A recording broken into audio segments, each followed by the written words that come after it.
우리 삶 가운데 참 많이 찾아올 때가 있습니다. 우리가 견디기 가능한 일들, 그렇게 크게 우리에게 와닿지 않는, 위협으로 와닿지 않는, 어려움으로 와닿지 않는 일들이 우리에게 찾아왔을 때는 아무 문제가 되어지지 않습니다. 하지만 우리 삶 가운데에서 우리가 받아들이기 어려운, 우리가 수용하기 어려운 일들이 우리 삶 가운데에서 찾아오게 되어질 때에 우리는 그 일들에 대해서 참 견디기 어려운 순간들이 많이 있습니다. 그때마다 우리의 삶 가운데서는 이 감사보다도 불평이 먼저 나올 때가 참으로도 많이 있죠. 참 사람들이 보았을 때는 정말 저 사람은 얼마나 운이 없으면 저렇게 또 살아가나, 저 사람은 얼마나 재수가 없으면 저렇게 살아가나, 세상 사람들이 이렇게 수군거리는 상황의 삶을 살아가는 사람들, 그런 사람들도 참으로도 많이 있습니다. 아마 오늘 본문에 등장하는 사람이 이러한 상황과 처지에 있는 사람일 것입니다. 오늘 본문 말씀을 보게 되면 날 때부터 앞을 보지 못했던 한 사람이 등장합니다. 그는 태어나서 한 번도 세상을 본 적이 없는 그러한 아주 불행한 사람이었습니다. 부모의 얼굴도 본 적이 없고 세상을 단 한 번도 보지 못한 그런 사람이었습니다. 그런데 이러한 신체적인 어려운 부분들을 가지고 태어난 것도 너무나도 힘든데, 그의 삶을 보니까 오늘 말씀에 보면 길가에 앉아서 사람들에게 구걸하면서 하루하루 그의 생명을 연장하면서 사는 이러한 아주 어려운 상황을 살고 있는 사람이었습니다. 앞을 볼 수 없었기 때문에 스스로 살아갈 수도 없고, 또 다른 사람들의 도움에 의지하지 않고서는 혼자서 살아가기에는 너무나도 힘든 이런 환경 가운데 살아가고 있었다는 것이죠. 그의 삶은 늘 어두움 같았고, 또 아무런 소망이 없는 삶 가운데에 하루하루 살아가고 있는 사람이었습니다. 그런데 어느 날 이 예수님과 또 예수님의 제자들이 이 길을 가다가 이 사람을 보게 되어집니다. 그리고 그 사람을 향하여서 제자들이 예수님께 질문을 합니다. 라삐어, 이 사람이 맹인으로 난 것이 누구의 죄로 인함입니까? 자기 때문입니까? 아니면 부모 때문입니까? 라고 예수님을 향해서 이렇게 질문을 해요. 이 제자들의 이 질문 가운데에는 이러한 전제가 깔려 있습니다. 이 사람이 소경이 된 것은 바로 죄 때문이다. 이러한 단정을 짓고 예수님 앞에 지금 질문을 하고 있다는 거예요. 즉, 누가 죄를 지어서 이런 일이 이 사람 가운데 찾아왔냐, 지금 이것을 예수님께 묻고 있는 것이죠. 누가 죄를 지어서 이런 일이 벌어졌냐, 이러한 방식으로 지금 이 사람의 인생을 판단하고 또 그 가운데에 예수님 앞에 질문을 하고 있습니다. 사실 이러한 생각은 이 당시 제자들만 가지고 있는 생각이 아니었습니다. 당시 유대인들은 이 인간이 당하는 모든 고난은 바로 이 죄로 인한 형벌과 저주 때문이다라는 이러한 인식을 가지고 있었습니다. 그래서 이제 우리가 잘 욥기를 보게 되어지면은 이 엘리바스가 고난 가운데에 처해 있는 이 욥을 향하여서 이야기를 하잖아요. 친구 욥을 향하여서, 야, 네가 어려움을 겪고 있는 이유는 다른 이유가 아니야. 너가 죄가 있기 때문이야. 한번 너가 하나님 앞에 어떠한 죄를 지고 있는지 한번 네 자신 한번 잘 곰곰이 생각을 해봐. 이렇게 질문을 했던 것이죠. 이러한 이유도 이와 같은 생각에서 지금 비롯된 말이었던 것입니다. 이러한 인식은 당시에 이 유대 사회에 깔려있는 이 보편적인 생각이었었습니다. 그런데 우리도 신앙생활 때 이렇게 비슷하게 생각할 때가 참으로도 많이 있습니다. 사람들은 이 상황을 볼 때에 이 원인과 책임을 찾는 데에 아주 빠릅니다. 가정 안에 어려움이 있을 때, 야, 이거 누구의 잘못이냐? 어려운 힘든 시기가 찾아와서 고통받는 사람들이 있다면 그 사람들을 향해서, 야, 저 사람은 도대체 무엇을 잘못했길래 저렇게 살아갈까? 또는 저 사람은 무슨 부모가 전생에 잘못을 했기에 그 업보로 저렇게 힘들게 사냐? 이게 일반적으로 우리가 살아가고 있는 세상에서 사람들이 이 삶을 바라보는 모습입니다. 이런 생각에 우리가 사로잡혀 살아갈 때가 많이 있습니다. 그런데 하나님을 믿는 교회에서도, 신앙생활하는 교회 안에서도 이러한 시선을 가질 때가 있습니다. 어떤 사람이 인생에서 사업이 실패한다든지 건강이 실패한다든지 해줬을 때에, 야, 저 사람은 왜 갑자기 건강했던 사람이 저렇게 좋지 못한 몹쓸병이 찾아왔을까? 저 사람이 얼마 전까지만 해도 그동안에 탄탄대로를 인생에서 걷는 것처럼 사업이 번성하더니 왜 이렇게 하루 만에 저렇게 쫄딱 망해버렸나? 아마 저 사람이 그 원인이 믿음이 부족해서 그럴 거야. 하나님 앞에 무엇인가 책망받을 일이 있기 때문에 그럴 거야. 어떤 사람이 어려움을 겪으면 하나님께 벌 받는 거 아니까 이러한 의도를 가지고 그 사람에 대해서 쉽게 판단을 해버린다는 것이죠. 이런 생각과 의도로 지금 질문하고 있는 제자들을 향하여서 예수님께서는 제자들의 생각과 전혀 다른 뜻밖의 답을 지금 제자들을 향하여서 말씀을 하십니다. 3절 말씀을 보게 되면은 예수님께서 이 질문하는 제자들에게 이처럼 말씀을 하시잖아요. 3절 말씀 여러분들이 읽겠습니다. 읽습니다.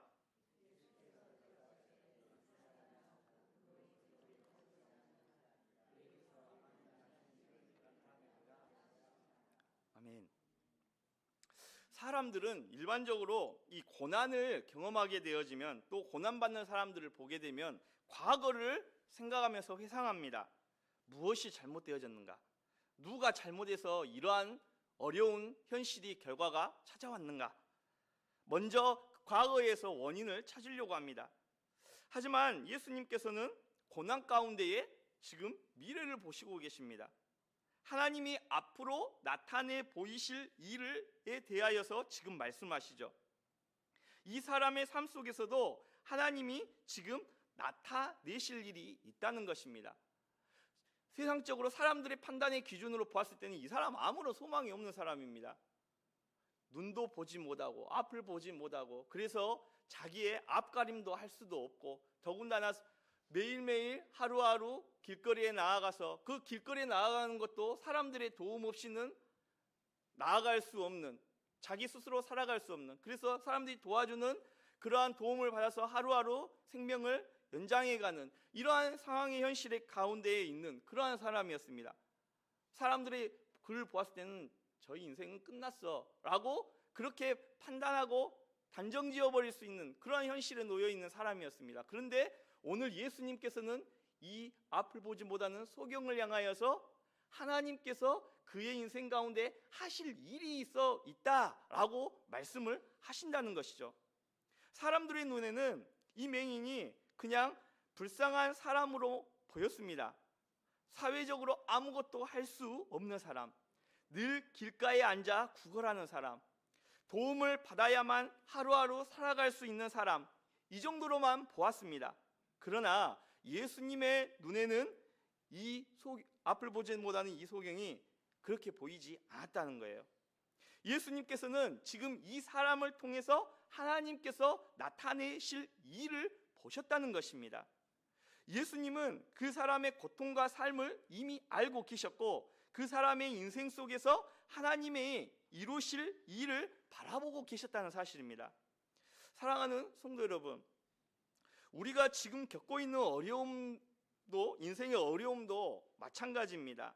어떤 분들은 지금 삶 속에서 왜 지금 이런 상황 가운데, 내 삶 가운데 이런 어려운 일이 나에게 찾아왔을까? 왜 이런 일이 나에게만 생겨날까? 왜 내 인생은 이렇게 힘들까? 그렇게 질문하고 있을지도 모르겠습니다. 그러나 하나님께서는 그 상황 속에서도 하나님이 나타낼 일을 준비하고 계시다는 사실입니다.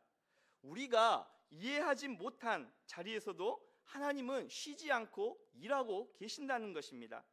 왜냐? 하나님의 계획은 우리의 생각보다 훨씬 크고 깊기 때문에 그렇습니다. 사실 오늘 본문 이야기는 단지 한 맹인이 눈을 뜨는 이 기적의 이야기만이 아닙니다.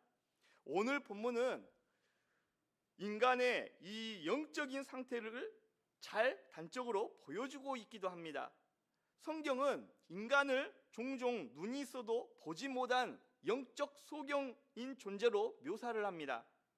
사람은 눈으로 세상을 보지만은 하나님을 보지 못한다는 것이죠. 돈은 보지만은 진리를 보지 못한다는 것입니다. 성공과 결과는 보지만 하나님 나라를 보지 못하는 영적 소경이 바로 예수 그리스도를 만나지 못한 자들의 모습입니다. 이것이 바로 이 영적인 맹인의 상태입니다. 오늘 이 시대가 바로 이러한 상황입니다. 세상은 끊임없이 발전하고 발달하고 정보는 넘쳐나지만은 하나님을 보는 눈은 점점 닫혀져 가고 있습니다. 세상은 성과를 보지만은 하나님의 부르심, 그 소명은 하나님의 그 소명은 보지 못합니다. 성공은 사람들이 쫓아가고 보고 있지만은 쫓아가지만 하나님의 나라의 가치는 사람들이 보지 못한다는 것입니다. 세상의 빛은 보지만 영원한 진리의 빛 대신 예수 그리스도는 보지 못하고 알지도 못합니다. 그래서 사람들은 많은 것을 가지고 여전히 공허함 가운데에서 살아가는 것입니다. 많은 것을 이루고도 여전히 불안해하면서 살아갑니다. 왜 그렇습니까? 영적인 눈이 열리지 않았기 때문에 그렇습니다. 이러한 자들을 향하여서 지금 예수님께서는 앞서 요한복음 8장에서 예수님 자신을 이렇게 소개하시죠. 나는 세상의 빛이니 나를 따르는 자는 어두움에 다니지 아니하고 생명의 빛을 얻으리라 라고 말씀하셨던 것입니다. 예수님 자신이 어둠 속에 있는 이 인생에 빛을 비추시는 분이심을 선포하고 계시는 것입니다. 본문에 등장하는 날 때부터 맹인이었던 이 사람의 인생도 마치 이와 같았습니다. 어둠 속에 있었습니다. 육적으로만 단지 어둠 가운데 앞을 보지 못하는 사람 같았지만 그는 근본적으로 더 심각한 앞을 보지 못하는 영적 소경이었던 것입니다.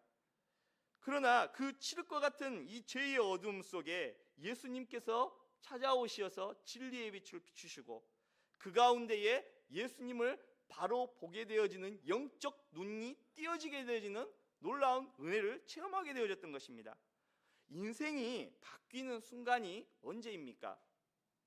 바로 예수님께서 우리 인생의 빛으로 오실 때입니다. 환경이 바뀌는 것이 인생의 변화가 아닙니다.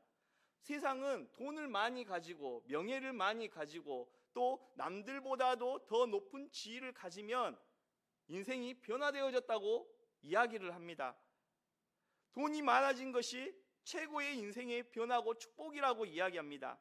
하지만 성경은 그렇게 말씀하지 않습니다.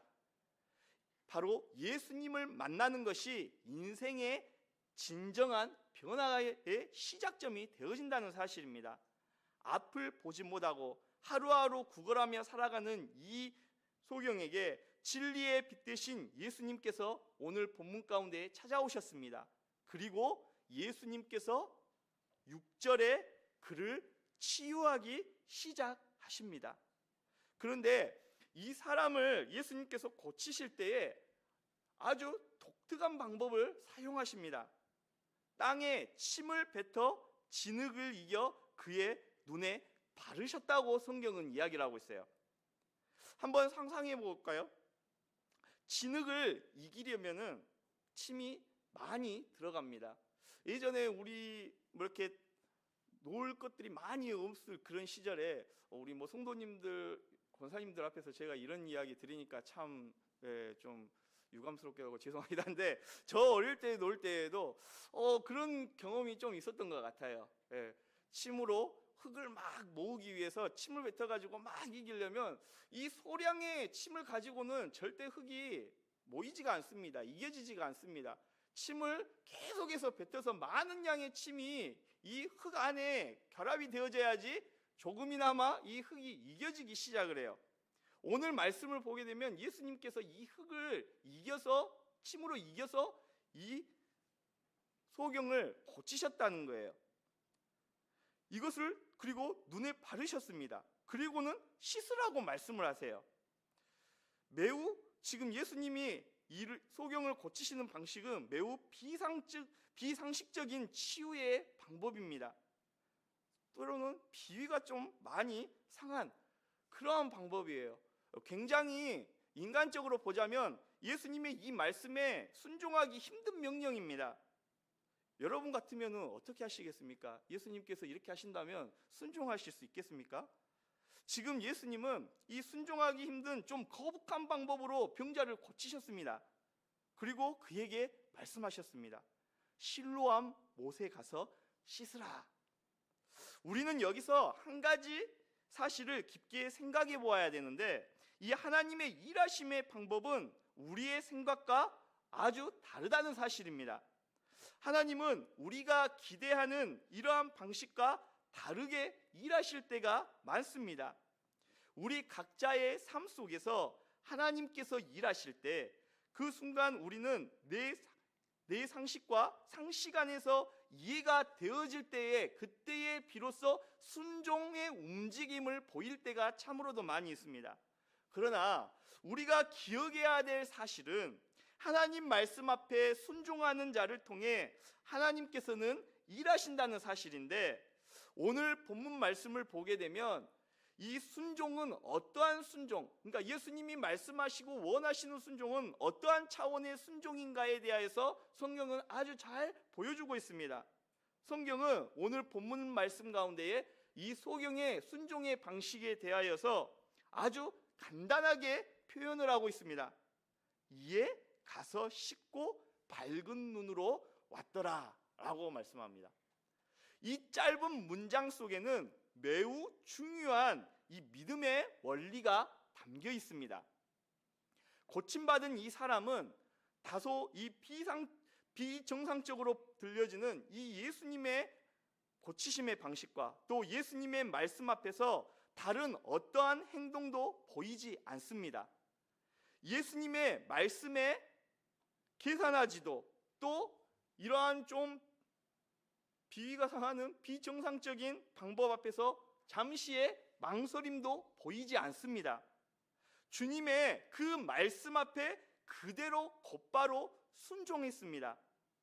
그 결과 어떠한 일이 벌어졌습니까? 눈이 열리고 비로소 보게 되어졌다고 성경은 말씀을 하고 있습니다. 그의 눈이 열린 후에 순종했던 것이 아닙니다. 주님의 말씀에 순종한 후에 눈이 열렸습니다. 신앙생활에서 많은 사람들이 순종 앞에서 주저하고 멈추는 이유가 바로 여기에 있죠. 사람들은 무엇인가 확실해지면 순종하겠다고 이야기합니다. 응답을 하나님께서 내 기도에 응답해 주시면 그 순간 제가 순종하겠습니다, 헌신하겠습니다 라고 이야기합니다. 그러나 성경이 우리에게 요구하고 있는, 하나님이 우리에게 원하시는 이 믿음은 결코 다르다는 사실입니다. 항상 순종이 먼저이고 하나님의 응답은 그 다음이라는 사실이에요. 성경에는 이러한 믿음의 원리를 보여주고 있는 곳이 자주 등장하는데요. 이러한 믿음의 사람들의 모습이 곳곳에 등장합니다. 창세기 12장을 보게 되면 우리가 잘 아는 인물인 아브라함이 나옵니다. 12장에서 하나님께서는 이 아브라함에게 명령하시죠.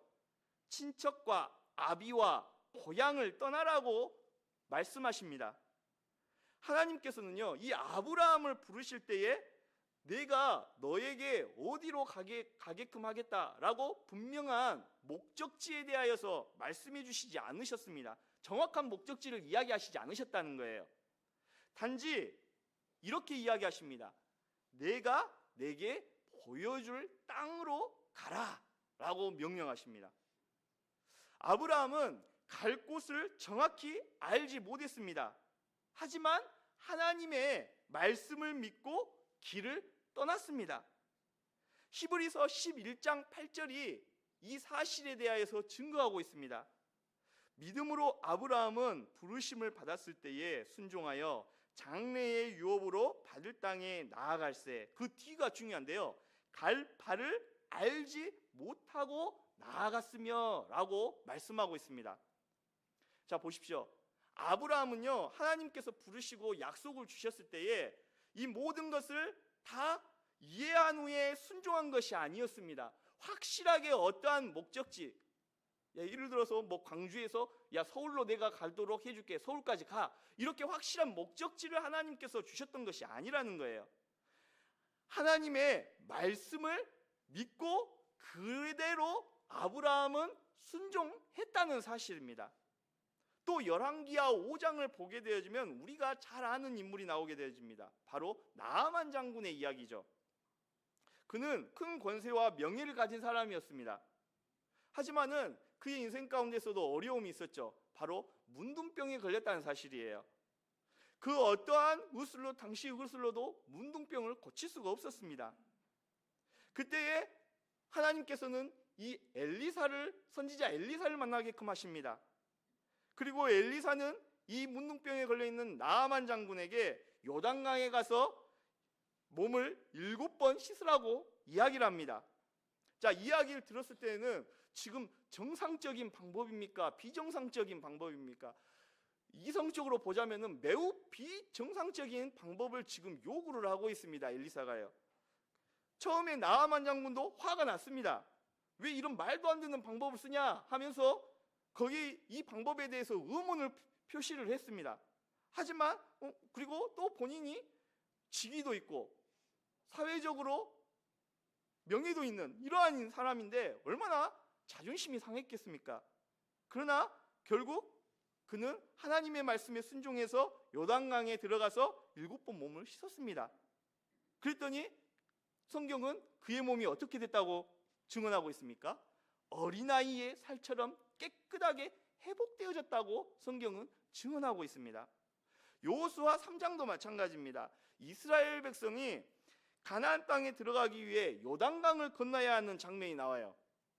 당시 요단강은 범람하여 이 건널 수 없는 절망적인 상황이었었습니다. 그 순간에 하나님께서 명령하십니다. 누구에게 명령하시냐? 제사장들에게 명령을 하세요. 그리고 그들에게 먼저 가서 강물에 발을 들이라고 명령을 하십니다. 강물이 가득 찬 요단강에 먼저 발을 들여 건너라는 것이죠. 지금 그들의 눈앞에는 물이 가득합니다. 그냥 수장되게 생겼어요. 잘못하다가요. 이성적으로 보자면 매우 하나님의 말씀이 불합리하게 느껴집니다. 그렇지만 하나님의 말씀 앞에 제사장들이 어떻게 했습니까? 하나님의 말씀을 믿고 요단강 물에 발을 들여놓고 순종하였습니다. 그때에 어떠한 일이 그들에게 찾아왔습니까? 강물이 멈추고 길이 열리게 되어지는 놀라운 하나님의 역사를 경험하게 되어졌습니다. 성경에 모든 믿음의 사람들에게 공통점이 있습니다. 그것은 바로 하나님의 말씀 앞에서 그대로 순종했다는 사실입니다. 그들은 하나님의 말씀이 모두 이해가 되어 순종했던 것이 아닙니다. 단지 하나님의 말씀을 믿었기 때문에 그대로 그 말씀 앞에 순종했다는 사실입니다. 혹시 우리 삶 가운데에 이해되지 않는 길을 걷고 있는 상황 가운데 있는 분이 성도님들 계십니까? 앞이 보이지 않는 그러한 상황이 있습니까? 이때일수록 우리가 하나님의 말씀을 붙들 수 있기를 바랍니다. 그리고 말씀 앞에 순종하며 하나님의 뜻 가운데에 나아갈 수 있는 저와 여러분 될 수 있기를 바랍니다. 하나님은 이 순종의 길 끝에서 우리에게 새로운 눈을 열어 주실 것입니다. 오늘 우리 역시 본문의 이 소경처럼 또한 믿음의 선진들처럼 이 하나님의 말씀 앞에 순종하는 믿음의 사람이 될 수 있기를 바랍니다. 그때에 이 순종을 통하여서 하나님께서는 우리의 삶 가운데에 놀라운 하나님의 일을 이루어 가실 것입니다. 실로암에 가서 눈을 가서 씻으라 말씀하셨던 그 말씀에 순종하였던 맹인과 같이 우리 역시 주님의 말씀 앞에 순종할 때에 우리 삶이 주의 은혜 가운데에 환하게 열리게 되어지는 은혜를 경험하게 되어질 줄 믿습니다. 이 은혜가 우리 모두에게 임하여 줄 수 있기를 간절히 바랍니다. 찬송가 400